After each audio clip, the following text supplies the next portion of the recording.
बच्चा लोग आज हम डिस्कस करने वाले हैं क्लास 12th की मैक्रो इकोनॉमिक्स का एक इंपॉर्टेंट टॉपिक और इंपॉर्टेंट चैप्टर जो कि है basic concepts of macro economics. कायदे से अगर मैक्रो इकोनॉमिक्स की कहीं से स्टार्टिंग होती है तो वो यहाँ से होती है, जो बताता है कि रियलिटी में मैक्रो इकोनॉमिक्स क्या है और ये किस तरह से काम करती है।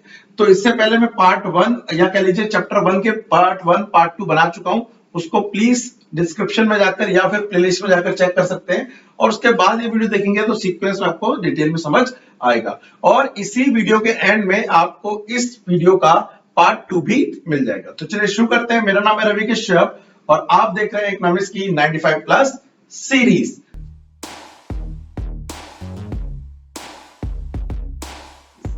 तो बच्चा लोग, जैसा कि आज का टॉपिक है, आज हम डिस्कस करने वाले हैं आपसे क्या मैक्रो इकोनॉमिक्स के बारे में कि मैक्रो इकोनॉमिक्स क्या होती है, इसका बेसिक कॉन्सेप्ट्स।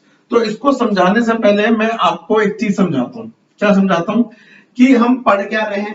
देखो, हम एक यूनिट पढ़ रहे हैं और ये यूनिट का जो नाम है वो है नेशनल इनकम। याद रखिएगा, नेशनल इनकम। अब जो नेशनल इनकम है टोटल, वो है टोटल कितने मार्क्स की? 10 मार्क्स की अभी, ठीक है। और इस 10 मार्क्स में मैं आपको लगभग इस यूनिट के अंदर 4 चैप्टर कराऊंगा। तो चैप्टर 1 क्या था जी? चैप्टर 1 हमने पढ़ा था इसके इंट्रोडक्शन के बारे में, कि वहां पर हमने समझा मैक्रो इकोनॉमिक्स क्या होती है, माइक्रो मैक्रो पैराडॉक्स क्या होता है, माइक्रो और मैक्रो में डिफरेंस क्या है, ऑलरेडी पढ़ा चुका हूं, इसका पार्ट बना चुका हूं। चैप्टर 2 क्या है? चैप्टर 2 है मैक्रो इकोनॉमिक्स के बेसिक कॉन्सेप्ट्स। तो बेसिक कॉन्सेप्ट्स ऑफ मैक्रो, ये हम इसके अंदर पढ़ेंगे, ठीक है। उसके बाद आएगा बेटा चैप्टर 3। अब इसके अंदर आएगा नेशनल इनकम से रिलेटेड कॉन्सेप्ट। तो एनआई एंड रिलेटेड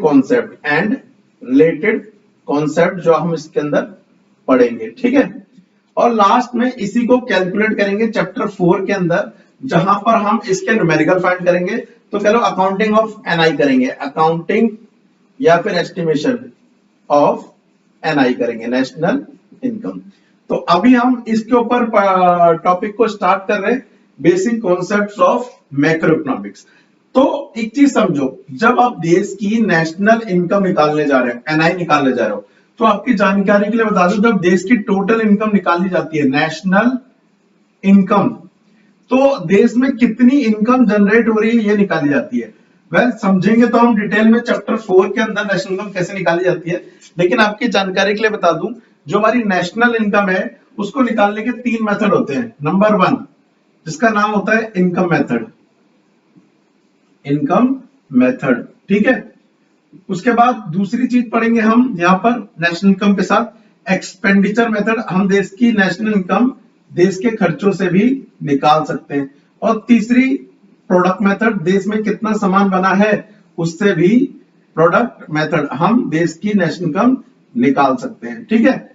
अब आप नोटिस करिए यहां पर, इसको हम चलिए 3 तरीके से निकालेंगे। तो जब हम देश के अंदर national income by product method निकालेंगे तो देश में जो प्रोडक्ट बनता है, सामान बनता है, उसको आप 2 कैटेगरी में बांट सकते हो।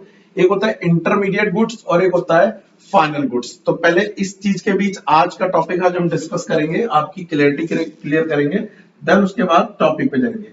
जरा नोटिस करो यहां पर जो डेफिनेशन दिख रही होगी वो आपको दिख रही होगी फाइनल गुड्स की।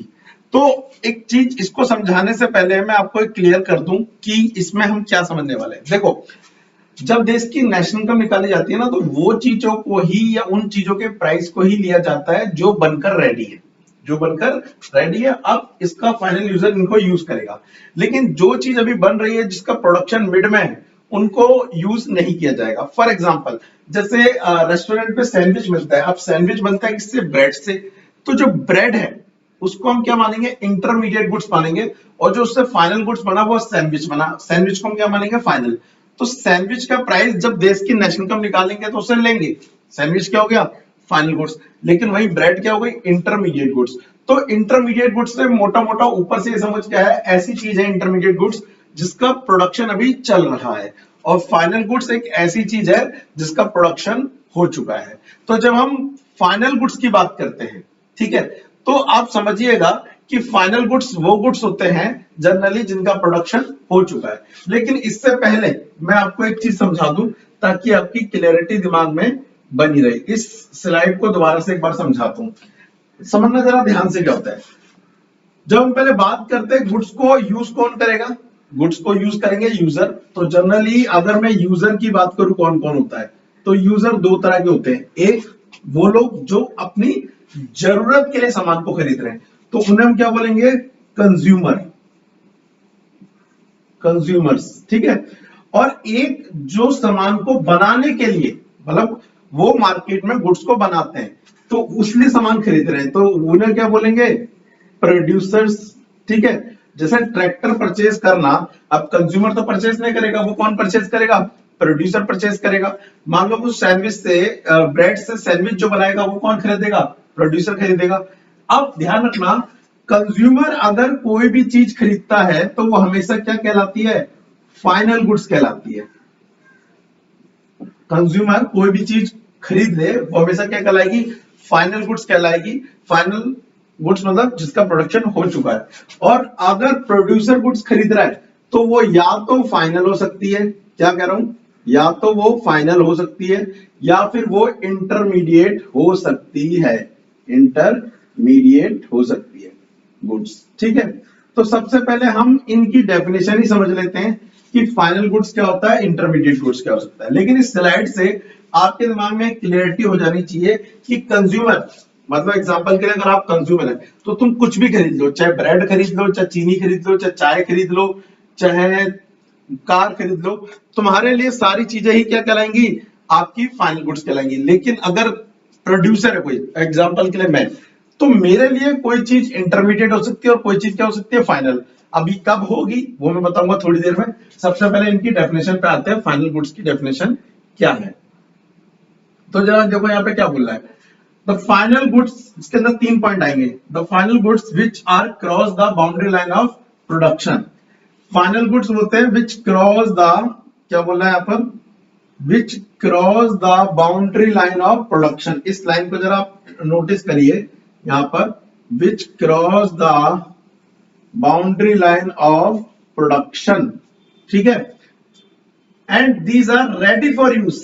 एक और दोबारा से एक और लाइन, इंपॉर्टेंट लाइन है, इसको भी मैं अंडरलाइन करना चाहूंगा, ठीक है। क्या बोल रहा है, these are ready for use by their final user.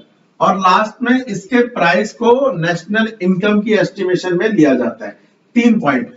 पहला पॉइंट है क्या, रेडी है, ready for use, for use, ये मतलब अपनी प्रोडक्शन की बाउंड्री लाइन को क्रॉस कर चुके हैं। दूसरा, cross the boundary line, cross the boundary line of production, of production, ठीक है। और तीसरा आ रहा है, इसका जो प्राइस है वो नेशनल इनकम में इंक्लूड किया जाएगा। इसी का जस्ट अपोजिट कर दूं मैं, ऐसे गुड्स जो भी प्रोडक्शन की बाउंड्री लाइन के अंदर है, which means which do not cross the boundary line of production, और ये अपने फाइनल यूजर के लिए, चाहे वो कंज्यूमर हो चाहे वो प्रोड्यूसर हो, उसके यूज करने के लिए भी रेडी नहीं है। और तीसरा यहां पर आ रही है, इसके प्राइस को नेशनल इनकम में नहीं दिया जाता, किसका, इंटरमीडिएट का। तो फाइनल गुड्स की डेफिनेशन तो आपको ये लिखनी है। इसी के साथ नॉर्मली फाइनल गुड्स को मैंने बताया था कौन परचेज कर सकते हैं, परचेज कर सकते हैं प्रोड्यूसर भी और परचेज कर सकते हैं कंज्यूमर भी। तो क्या बोल रहा है, goods and service purchase by the purpose of final consumption. क्या बोल रहा है, फाइनल कंजम्पशन। तो जनरली फाइनल कंजम्पशन के लिए कौन करता है, कंज्यूमर। एंड या तो फाइनल इन्वेस्टमेंट, अब इन्वेस्टमेंट के लिए कौन करता है, producer. Are final goods by consumption be means purchase for satisfaction of human wants. जब हम बात कर रहे हैं परचेज फॉर सेटिस्फेक्शन तो उसकी बात कर रहे हैं। एंड और अगर मैं उसकी बात करूं किसकी, इन्वेस्टमेंट की, इसका मतलब है हमारा purchase for capital goods, is example के प्रोडक्शन करने के लिए, या फिर स्टॉक या रॉ मटेरियल परचेज कर रहे हैं। तो इस चीज को क्लियर समझ लीजिए, इस वाली स्लाइड को दोबारा से, कि जो भी यूजर है हमारे, वो या तो कंज्यूमर है या प्रोड्यूसर है। अगर वो कंज्यूमर है तो उसके लिए कुछ भी खरीद लो, वो हमेशा क्या है, फाइनल है। लेकिन अगर प्रोड्यूसर है तो उसके लिए फाइनल भी हो सकता है और इंटरमीडिएट भी हो सकता है। तो फाइनल की भी डेफिनेशन इसमें भी वही चलेगी, लेकिन कब इंटरमीडिएट होगी, इंटरमीडिएट एक प्रोड्यूसर के लिए कब होगी, वो 3 चीजों पर डिपेंड करता है बेटा। नंबर 1 पे डिपेंड करता है, नंबर 2 पे डिपेंड करता है, नंबर 3 पे डिपेंड करता है। अब नंबर 1 की अगर मैं बात करूं, नंबर 1 की अगर मैं यहां पर बात करूं, तो सबसे पहला पॉइंट है यहां पर रीसेल। याद रखिएगा, रीसेल। अगर कोई प्रोड्यूसर कोई सामान खरीद के लाया लेकिन दोबारा बेचने के लिए, ठीक है, तो वो उसके लिए क्या कहलाएगा, इंटरमीडिएट गुड्स कहलाएगा। फॉर एग्जांपल एक मोबाइल वाला डीलर है जो मोबाइल बेचता है, वो मोबाइल परचेज करके लाया है दोबारा बेचने के लिए, तो इस केस में मोबाइल जो है वो उसके लिए क्या होगा, इंटरमीडिएट गुड्स होगा। ठीक है। इवन एक बंदा कार बेचता है, सुनना जरा ध्यान से, कार या ट्रैक्टर बेचता है, उसका शोरूम है उसी चीज का, तो उसके लिए भी वो क्या होगा, इंटरमीडिएट गुड्स होगा। ठीक है। उसके बाद दूसरी चीज, फिनिश इन प्रोडक्शन। जनरली जो आपका इंटरमीडिएट गुड्स होता है वो प्रोडक्शन में खत्म हो जाएगा, फिनिश इन इंटरमीडिएट प्रोडक्शन। इसको एग्जांपल समझिए कि रेस्टोरेंट वाला ब्रेड से सैंडविच बनाएगा तो ब्रेड खत्म हो जाएगी और सैंडविच बन जाएगा, तो इस केस में ब्रेड क्या है, इंटरमीडिएट गुड्स है। लेकिन कुछ चीजें ऐसी हैं जो प्रोडक्शन में खत्म नहीं होगी। एक छोटा सा एग्जांपल, बेसिक सा एग्जांपल लेता हूं। मान लीजिए एक चाय वाला है, वो चाय बना रहा है, तो वो चाय पत्ती लेके आया, दूध लेके आया, अदरक लेके आया, चीनी लेके आया और सारी चीजें मिला मिलू के क्या रेडी कर दी, भगोना या पतीला आप जो बोलते हैं उसमें रेडी करके चाय और चूल्हे पे उसने आग लगाई और आराम से बना दिया। अब नोटिस करिए यहाँ पर, अगर मैं आपसे बोल रहा हूँ जिस वो गैस नहीं बोलेंगे, उसे चूल्हे पे बोलेंगे, जिस पे उसने बनाया, क्या वो प्रोडक्शन में खत्म हो जाएगा, नहीं होगा। लेकिन क्या चाय पत्ती खत्म हो जाएगी, हाँ। तो इस केस में जो चाय पत्ती है वो तो क्या है, इंटरमीडिएट, क्योंकि फिनिश इन प्रोडक्शन हो गया। लेकिन जो चूल्हा था वो क्या है, फाइनल गुड्स है, क्योंकि वो प्रोडक्शन में खत्म नहीं होगा। ये एक इंपॉर्टेंट लाइन है। तो अगर कोई भी चीज प्रोडक्शन में खत्म हो जा रही है तो वो क्या है, इंटरमीडिएट। आपके स्कूल में अगर चौक से पढ़ाया जा रहा है और पढ़ाते पढ़ाते चौक खत्म हो जा रही है, तो इस केस में चौक क्या है, इंटरमीडिएट गुड्स है। लेकिन अगर स्कूल में पढ़ाते वक्त आप जिस फर्नीचर में बैठे हुए, इस साल तुम बैठे हो, पिछले साल कोई और बैठा था, उससे पिछले साल और कोई बैठा था, तो आप नोटिस करोगे कि इसमें फर्नीचर खत्म नहीं हो रहा है, इसमें फर्नीचर खत्म नहीं हो रहा है। तो इस केस में वो क्या हुआ, फाइनल गुड्स हुआ। ठीक है। तो मेरे हिसाब से आपको ये दो चीजें समझ आ गई कि इंटरमीडिएट कब होता है। एक लास्ट और, डिफेंस गुड्स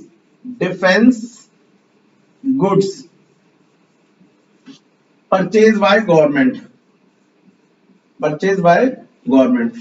अगर गवर्नमेंट कोई डिफेंस गुड्स खरीद रही है, मान लो कोई रॉकेट लिया, कोई ट्रक लिया, कोई भी ऐसी चीज जो डिफेंस में यूज होगी जाएगी, तो उसको भी सरकार क्या मानती है, इंटरमीडिएट गुड्स मानती है। तो ये 3 कैटेगरी में से अगर एक भी कैटेगरी फुलफिल हो रही है या एक भी फीचर्स फुलफिल हो रही है, तो हम उसे क्या मानेंगे, हम उसे इंटरमीडिएट गुड्स मानेंगे। ठीक है। अब जरा आते हैं टॉपिक पे वापस और डेफिनेशन देख लेते हैं उसकी क्या है। तो यहां पर मैं ऑलरेडी बता चुका हूं कि इसके यूजर 2 होते हैं, फाइनली कौन सा, कंज्यूमर गुड्स और फाइनल प्रोड्यूसर गुड्स। क्लियर कर दिया, रीड कर लीजिएगा एक बार। उसके बाद इंटरमीडिएट गुड्स की अगर मैं बात करूं, तो इंटरमीडिएट गुड्स की डेफिनेशन ऑलरेडी मैंने बता दी, generally which do not cross the boundary line of production, और ये अपने फाइनल यूजर के लिए भी रेडी नहीं होते हैं, इनके प्राइस को नेशनल में इंक्लूड नहीं किया जाता और इनके प्राइस को अभी और बढ़ाया जा सकता है, येट टू बी एडेड। ठीक है। यहां पर वही चीज जो मैंने बताई कि रीसेल के लिए होगा तो उसे इंटरमीडिएट माना जाएगा, प्रोडक्शन में खत्म हो जाएगा तो उसे इंटरमीडिएट माना जाएगा। गवर्नमेंट कोई ड्यूरेबल गुड्स खरीद रही है, चाहे वो ट्रक हो, एयरक्राफ्ट हो, व्हीकल हो, लेकिन purchase by government for military purpose या डिफेंस पर्पस, तो इन केस उसे क्या बोलेंगे, इंटरमीडिएट गुड्स बोलेंगे। मोटा मोटा पॉइंट ये कहता है कि ये इंटरमीडिएट है, फाइनल है, डिपेंड करता है उसके एंड यूज पे भी, एंड यूज पर, तो उसका एंड यूज क्या हो रहा है। ठीक है। इसके अलावा अगर मैं बताऊं तो ये एक डिफरेंस है जो इंटरमीडिएट और फाइनल गुड्स के बीच दिया हुआ है, आप इसको आराम से पढ़ सकते हैं और क्लियर कर सकते हैं। इसके अलावा अगर आप मेरे से पूछते हैं कि नोट्स कहां से मिलेंगे, ये नोट्स कहां से मिलेंगे, तो बेटा ये नोट्स के लिए आप डिस्क्रिप्शन में जाएंगे तो आपको वहां पर लिंक मिल जाएगा, वहां से जाके आप नोट्स को परचेज कर सकते हैं। और अगर पढ़ना चाहे तो रीडिंग करनी है ओनली, तो उसका भी लिंक डिस्क्रिप्शन में मिल जाएगा। ठीक है। अगली क्लास में मैं आपको क्या कराऊंगा, आगे इसका टॉपिक पढ़ाऊंगा और समझाऊंगा कि कंज्यूमर गुड्स क्या होते हैं और कैपिटल गुड्स क्या होते हैं और इन दोनों में डिफरेंस क्या है। साथ ही एक क्वेश्चन और बताऊंगा जो इससे रिलेटेड एग्जाम में आता है। तो आज के लिए इतने, मिलते हैं नेक्स्ट क्लास में, तब तक के लिए thank you, tata and bye bye.